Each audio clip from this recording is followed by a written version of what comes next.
Welcome to the Gridiron Unfiltered podcast, powered by Recon Sports, the show where we take a deep dive into the world of sports performance. I'm your host, Danny Davis, and today's guest is someone who is nothing short of a legend in the sports industry. He's represented over 300 professional athletes, negotiated more than $4 billion worth of contracts, and continues to represent elite athletes like Patrick Mahomes. And if you've seen the movie Jerry Maguire, you might recognize him by the phrase, "Show me the money." Lee Steinberg, welcome to the show. My pleasure to be with you. Absolutely. Lee, it was great diving deeper into your story and reading about your work and listening to some of the podcasts that you've been on. And I did watch Jerry Maguire for the first time, and there was a scene that kind of stuck out to me, a small one in the beginning, when Jerry was sitting there with a young kid, and he was with an athlete, and the kid comes up and asks for an autograph on a baseball card, and the athlete turns to him and says no, because he can't sign only based off of who he's endorsed by. And the look that Jerry kind of gives, I think, says it all. And he's kind of looking to himself like, this isn't what it's about. And I think that moment says a lot about you and your thought process. So what do you think truly separated you from the other agents at that time? I think the concept of viewing athletes in a holistic way. And I think the most important skill is listening. It's drawing out another human being. So you cut below surface responses and understand someone's deepest anxieties and fears and their greatest hopes and dreams. And if you can sketch out a lifetime plan that holistically looks at the athlete as role model, retracing their roots as a high school, collegiate, and professional community, setting up a high school scholarship fund, working with the Boys and Girls Club or church, and then wiring them into the alumni group in their university, and then setting up a charitable foundation where an athlete picks some particular cause, and then we do a charitable foundation which has the leading business figures, political figures, and community leaders on the board to execute a program, like work done putting the 220th single mother and family into the first home they'll ever own, or Patrick Mahomes setting up his 50 and the Mahomes Foundation. But it's understanding the power that athletes have to address societal problems and make a difference, and then focusing in on second career and laying the foundation so that someone like Work Done, who we just mentioned, owns part of the Atlanta Falcons. So you prepare athletes to be in broadcasts like Troy Aikman, or in business like the all-time sack leader, Bruce Smith. And it's also caring about the health and safety of athletes. So it's the issue of concussion, which I've devoted over 30 years to trying to fix. And it's treating an athlete and caring about not only the consequences of what's going to happen over their career, but second career in their health. Absolutely. So it was so interesting to see that, like, one of the first things that you have your athletes do is get involved in the community. And it's such a power of that random acts of kindness, not just for those who are receiving those acts of kindness, but could be quite transformational for those giving it as well. What do you think, just beyond just giving in the community, what does it do for a person, for an athlete, to help his on-field performance, to get involved with the community and give back to a certain degree? So, Danny, the enemy of athletic success is self-absorption. It's not being able to see themselves as part of a larger world. And those athletes who believe they have the power to be transformational in the outside world are learning all sorts of skills that can help them. They're reaching out. And my father had two core values. Number one was treasure relationships, especially family. And the second was try to make a difference in a positive way in the larger world and help people who can't help themselves. And the benefits of doing that are too broad to even to even describe. That's huge. So what are some of the things that you look for in an athlete that really stand out and give you strong indications of long-term success? The first thing that comes to my mind was Patrick Mahomes' 10-year, $500 million contract. And while that dollar amount obviously grabs your attention, it's really the years that I think speak the most volume, because they're saying as an organization and committing that long-term, they're saying who he is as a person, as a character, as a leader, and that he's going to sustain that over the next decade. What are some of the attributes and things that really stand out on a young athlete that maybe point to those types of indications? So we profile a prospective client, and you're looking for work ethic, how committed someone is, whether or not they'll do the preparatory steps, whether studying a playbook or staying in shape. The iceberg below the tip, which is all the preparatory work someone will do. So you're looking for that, and someone's real commitment to doing everything it takes to be a professional. Then, importantly, life will have reverses for us all. So what does that athlete do in adversity? So the quarterback's throwing a couple interceptions, the crowd is booing, the game's getting out of hand. What does he do then? Can he compartmentalize, adopt a quiet mind, and in critical circumstances elevate his level of play to take a team to and through victory? You might have noticed, for example, in the NFL, that games more and more came down to the fourth quarter, the last drive, and in some of them, the very last play. So what does an athlete do in critical moments? Are they able to compartmentalize, again, adopt a quiet mind, tune out everything extraneous, and rise to a higher level of performance? So how do you even go about measuring something like that? Because something that is not on a stat line or completion percentage, or how does the team go about measuring that? By looking at game film, because they haven't done this well in the pros, but when you saw Deshaun Watson or Jameis Winston in a college playoff game have a seriously bad first half and yet come back, that's the quality you're looking for.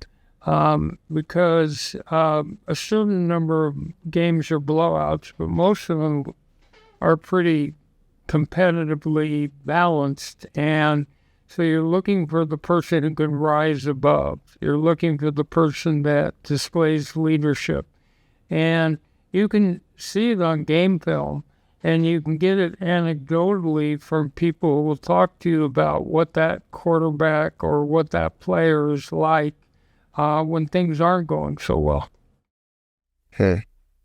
Interesting.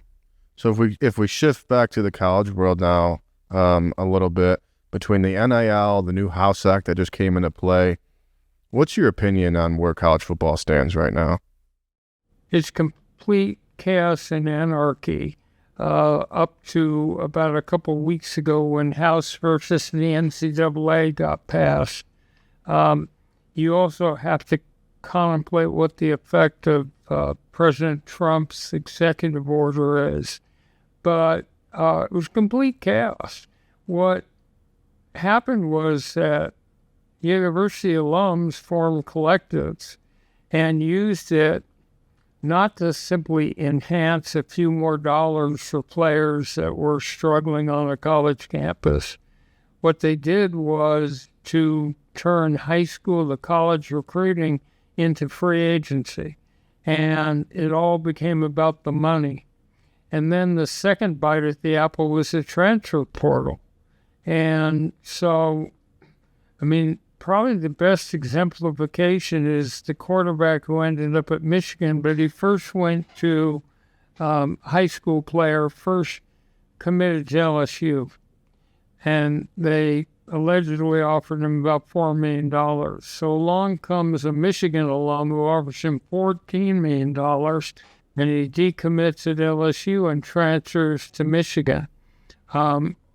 It was chaotic, and every traditional thing we thought about collegiate sports, because of conference realignment, gambling, and NIL, turned into complete craziness. I think it's so crazy that 10 years ago we were talking about, teams getting in trouble for putting cream cheese on bagels. Now we're in the situation that you just described. And I think, when you look at the NFL, there's a lot more structure. GMs are working directly with agents like yourself, and those agents represent the athlete's best interest. And there's a clear system in place, but in college football right now, that role of an agent does not exist. And what ends up happening is that agent kind of falls to the parents or even the athletes themselves. And now they're navigating this huge financial decision without any real framework or experience. And my mind goes to this year, the Tennessee quarterback, Nico Iamaleava, reports he just left right before the spring game and asking for more money. And as a Tennessee fan, I love how they handled that. Coach Heupel was like, no one is above the T, which is a strong message, but it really highlights that we're in this new era, and coaches and athletic directors have so much more to deal with. And, is there ever a place in college football where these athletes now have agents, so it's not the parents getting involved with the dollar amount? Is there ever a world that happens? Yes. Really, who's taken the place is a marketing director. So they still can't sign with an agent for professional sports till their eligibility is up. But the marketing directors have filled the void. And in some cases, they're the same people that represent pro players. And so the prospect of talking to a 15-year-old about a program that involves role modeling, second career, and all the rest of it, it's a complete abstraction. And but I think where we're headed is the conferences have devolved into the haves and have-nots. And the top four conferences, or in the case of the House case, it was 5 conferences, are recipients of so much revenue given directly to players that they will get all the good players and elevate. And eventually, I think the NCAA for those conferences goes away because the conferences can negotiate their own television contracts, and they can make their own rules up, and they simply won't need a third party involved in the mix. And the last part of the story you told about Tennessee was that the backup quarterback for UCLA then transfers to Tennessee. So you have players trading teams. It's crazy. It's crazy. Another team that's really caught in the crossfire of this is the Army football team at West Point. They can't pay players, and now they're dealing with transfers. And I had a couple conversations with the coaches there. They said that they had 3 of their best athletes last year leave. One went to Arizona for $800,000 a year. How are they supposed to compete with something like that? It truly is the Wild West, and it's crazy how we even got here. If the executive order comes through, if you read it, one of the things it eliminates is collectives. it eliminates that non-funding. So while they can pay players based on if you're in those top 5 conferences, they can pay the players directly 22% of the average athletic budget for that conference, and that can go directly. Most of it will go to college football, a lesser amount college basketball, a lesser amount women's basketball. But what it does is it eliminates the ability of Ohio State, which spent the most money allegedly on NILs for players, and consequently they win the national championship. It eliminates that from happening.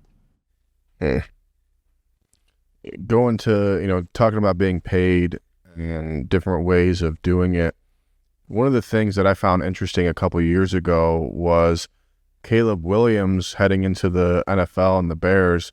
He wanted to be paid as an LLC rather than an individual. And as a business owner myself and someone who's been on both sides of it, there's a huge financial difference. And fans, if you don't know the difference, the W-2 is how most salaried employees are being paid. Comes with heavy tax withholdings, limited deduction, pretty much no flexibility. K-1, on the other hand, you receive a profit share from a business like an LLC. It gives you way more control. And it kind of got me thinking that, is there a world where athletes are actually paid as entities, an LLC? Because when I look at it, they invest into their body, their brand, their training, and it almost resembles the structure of a business. And it's no different to me as an athlete who pays, or as an entertainer who pays a full crew, equipment, production, and gets to basically be paid through an LLC. Is there ever a world where that happens, and why maybe not? So years ago, all the way back in 1978, Gordon King was a first-round offensive tackle for the New York Giants, and I got them to agree to pay him as a corporation for the differential tax rate. And the league just came along and disapproved the contract, said no. So there's no rationale to it. It clearly would save players money, and especially even if the league said no, if you could incorporate them for their endorsement revenue, it will make a major difference. And some of that's being done with NIL, where the players are being paid as an LLC and they're getting money that way. But the leagues are not cooperative. They want control over the players. And they simply, unless collective bargaining gave you that result, and it was the Players Association winning that with owners, it's not going to happen. I'd like to think that if it did happen and the athletes did now receive 50% of their money back, or a certain percentage of it, that they would maybe get involved in their communities that much more. And, we wouldn't have the Teddy Bridgewater situation right now where he's being suspended for paying $70,000 to do high school operation stuff. Like it would give back a little bit more, and you'd see more funds go other places. It kind of blows my mind that that's not a thing, and it doesn't look like that's around the corner. We'll change gears into something else that you're a strong advocate for, and that's health and wellness in sports, especially around concussions and long-term brain health. One of the biggest changes we've seen recently is the Guardian caps, and it's almost mandated at practice now at every level. Q collar wraps around your neck to restrict blood flow. I think back to my time playing college football in 2014.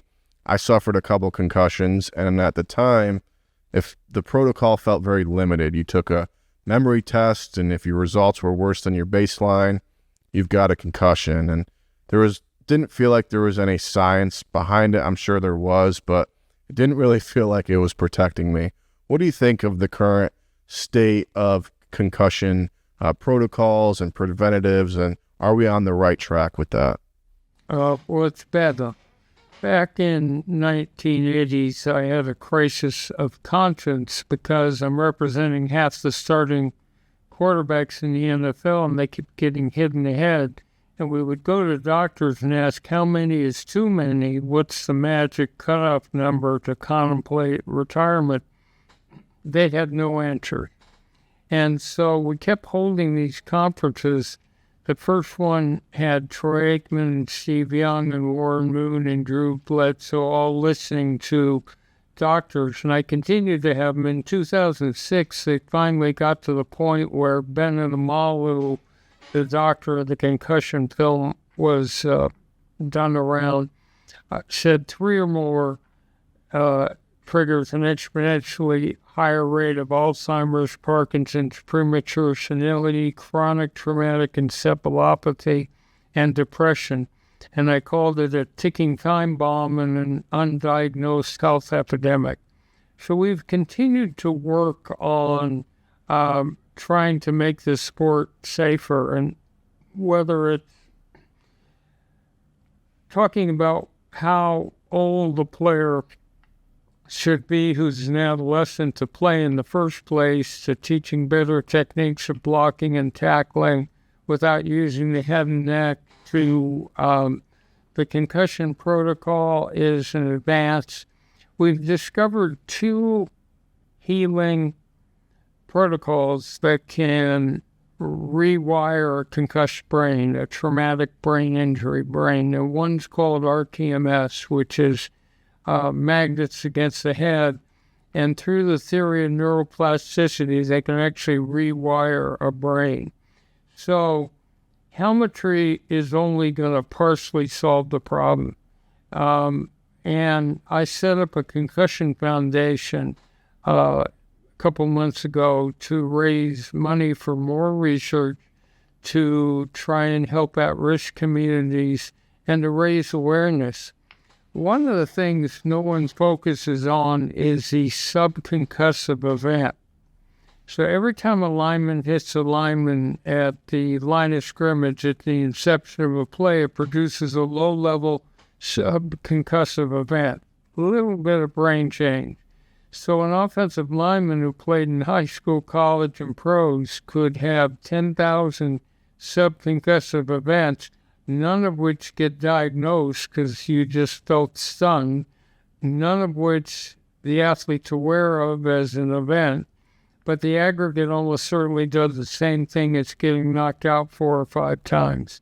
So I just met today with a fellow who has a new device that raises drops brain temperature after the hit, that can be applied. So there's new technology coming that's better. You will never create a helmet that completely stops concussion. They are playing football in the Ivy League without having hitting in training camp or during practices. So they just model the plays, and that's knocked concussion out by 40%. Really? I would almost think that it would make it worse in the game time because you're not hitting like throughout the week, and now you're just hitting 12 days out of the year at full volume. Right. At full volume. Well, that's the problem with the beginning of training camp. We're about to open up, and you see players coming in, and they've been in shape all off season. So they're in superb shape, toned, ready to go, but they haven't been hit, to your point. And so you see a disturbing amount of injuries at the inception, at the start of training camp for bodies that have been that. So it's Peter Paul. Yeah. I see on social media like youth football hitting drills, and it's tough to watch, especially with bad coaching. Like before the age of maybe 14, I don't think that you should be hitting like that. There's almost no need for it. What are your thoughts on maybe youth football and contact like that? I totally agree, and I'm thrilled to see flag football come into the Olympics. And remember, the adolescent brain is still in formation.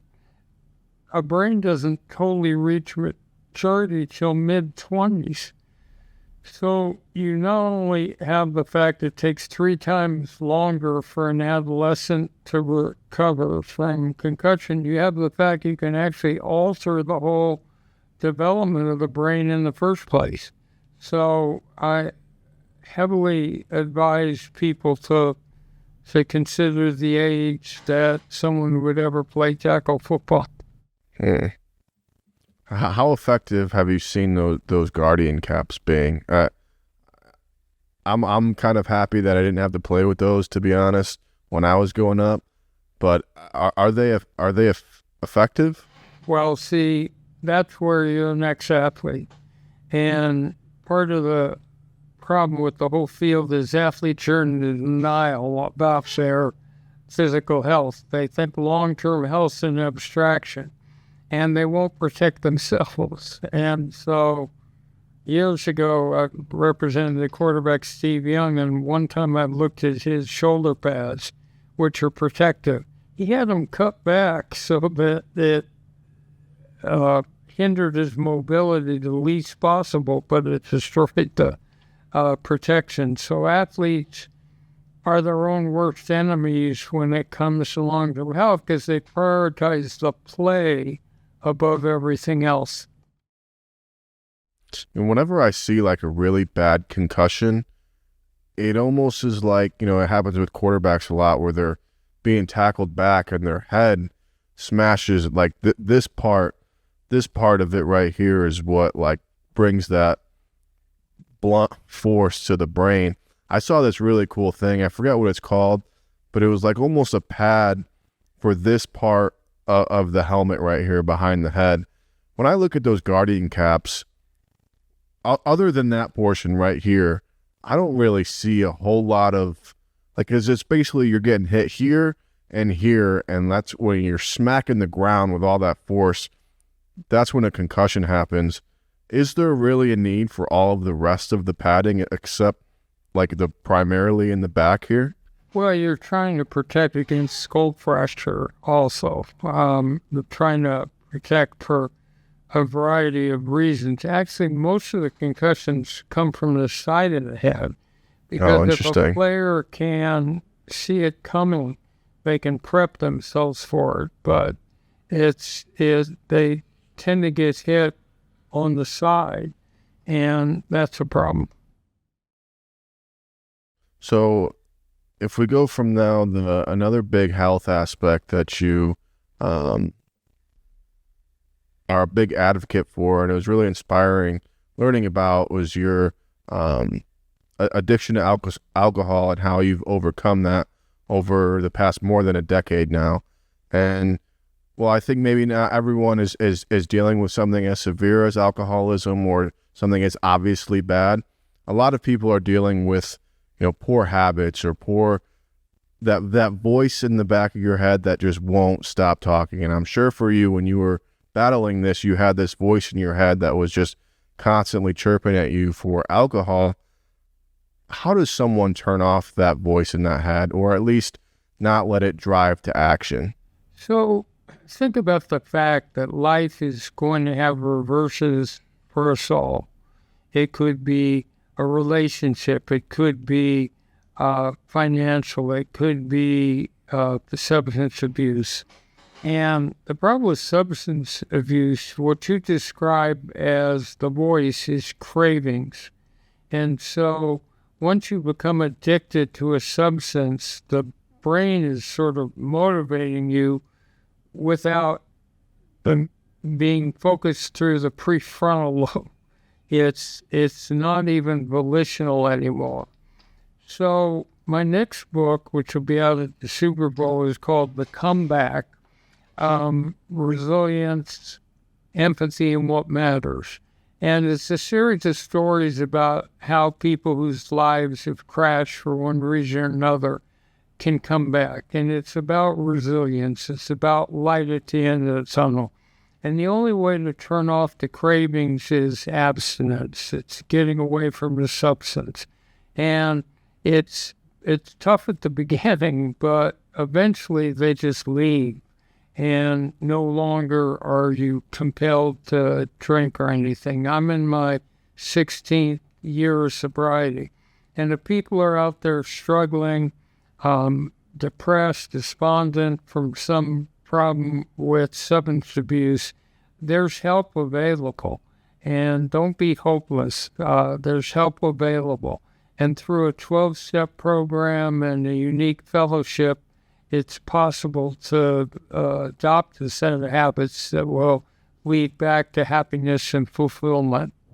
Before we jump back into the show, a quick shout out to one of our proud sponsors, Gardner Roofing. If you're looking for a roofer you can trust, Gardner Roofing has been Colorado's go-to team since 1998. They're family owned, built on integrity, and they treat every roof like it's their own. Whether it's repairs, a full replacement, or just a free inspection, Gardner Roofing is the name Colorado trusts. Check them out at GardnerRoofs.com or give them a call at 303-332-6224. Gardner Roofing, their family has your family covered. It's just a huge part of being able to deal with adversity, just like we were talking about in the beginning.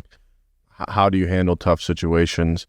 I think that tough times don't build character, it reveals character. And I think that having that that source of pride, that source of knowledge, that source of purpose to kind of quiet down that voice, and that doesn't necessarily just have to be substances, could be food, could be bad habits, could be poor ways of thinking. What would be your advice on someone we had Dave Blanchard on last week, and we went through the Habit Finder assessment and talked about different habits and thoughts and ways of thinking. What would be your advice to someone to get into better habits, someone who's looking to find a purpose and to kind of fulfill that way of life? Well, first of all, it's a sense of proportionality. So I'm sitting on my deceased father's bed, and all I can think about is where to find more vodka. And fortunately, I had an epiphany, a moment of clarity, where I said, my dad had these two core values: treasure relationships, especially family, and second, be someone that heals pain and tries to bring healing to the world. And what excuse do I have? I'm not a starving peasant in Somalia. I don't have the name Steinberg in the late 30s in Nazi Germany. I don't have cancer. I have nothing else. So it's a sense of proportionality, because the addiction blocks the ability to see a brighter future. So first of all, a sense of balance, an understanding of the fact that there's still great joy in life and everything else. And then it's having a habitual system. The 12-step program does that, but it's doing the same things over and over again that cure addictive behavior. And so I haven't really changed anything from meetings I go to a routine for all these years. And so it's substituting positive habits and positive affirmation for the addictive concept. Interesting. Lee, what after so many decades of success, what's still driving you today to keep the ball moving? Well, among other things, through our Agent Academies and sports career conferences, it's training the next generation. It's trying to bring people who understand listening skills, how to draw another person out, which is, I think, the most critical thing, and to get in the heart and mind of another human being and see the world the way they see it. It's training young people how to negotiate, how to recruit, how to brand and market, how to set up a charitable foundation, how to deal with damage control. So we continue to do that. But I'm of the belief that in sports, we can cure virtually any problem or make an impact on it. So if you take the environment, I set up something called the Sporting Green Alliance, which took sustainable technology in wind, solar, recycling, resurfacing, and water to stadium, arena, and practice fields to drop carbon emissions and energy costs and transform them into educational platforms where millions of fans can see a waterless urinal or a solar panel and think about, how do I put that into my own home or business? And so you put sports in the forefront of moving back climate change. And so there's so many issues and problems still to do with the world. And I still get a great feeling from mentoring a young person at the beginning of their sports career and watching their maturity and maturation. So it's all of that. It's exploring healing modalities like stem cells and Nanovi and hyperbaric oxygen, and continuing to learn and explore new ways to accelerate athletic performance and keep the rest of us healthy in a cognitive sense for years to come. Yeah. When you talk about the next generation, one of the things that I think really needs to be changed in society is K through 12 and almost adapting to teach what you just said there, because K through 12 right now was built and adapted to produce assembly workers and produce people making car parts and things like that. When do you think that there's going to be change to how that's structured, if ever? So, first of all, you need to understand the switch away from manufacturing to social media and high tech and the rest of it. And we need to keep innovating. Yesterday, I was with the head of Cameo, Stephen Galanis, and he picked me up in Chicago in a Tesla truck, and we're driving, and I noticed his foot's not on the gas pedal, and his hands aren't on the steering wheel.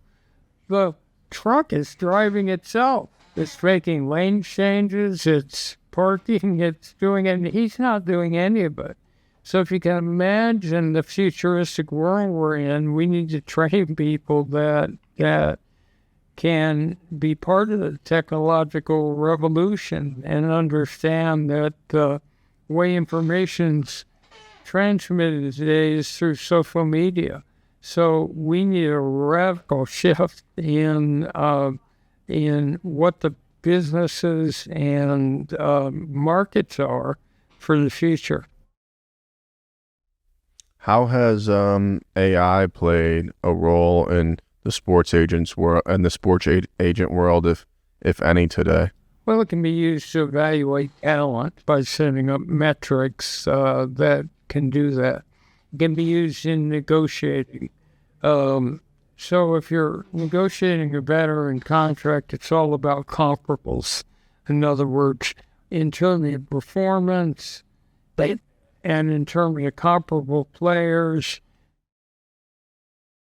anything that can help you rationalize player performance and the market better is a tool.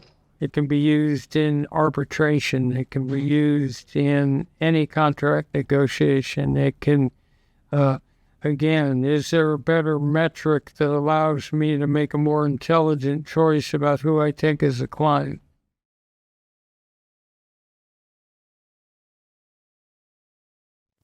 Awesome stuff, Lee. I really appreciate you coming on and sharing some phenomenal insight from a lot of different aspects.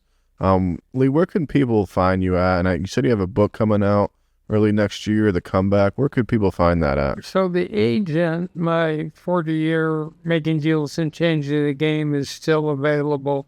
But I'm on Twitter or X. I'm on Instagram. I'm on Facebook. I have a book club on Facebook. but it's LeahSteinbergSpeaks.com. Phenomenal. Folks, go check him out. He posts a lot of inspiring stuff on all social media platforms. Someone that's just great to know and great to have on your For You Instagram reel there. Lee, thanks again for coming on. Folks, make sure you subscribe to the Fan Day Nation so you don't miss out on future podcasts. This is it for this episode. Thanks for watching, and we'll see you next time.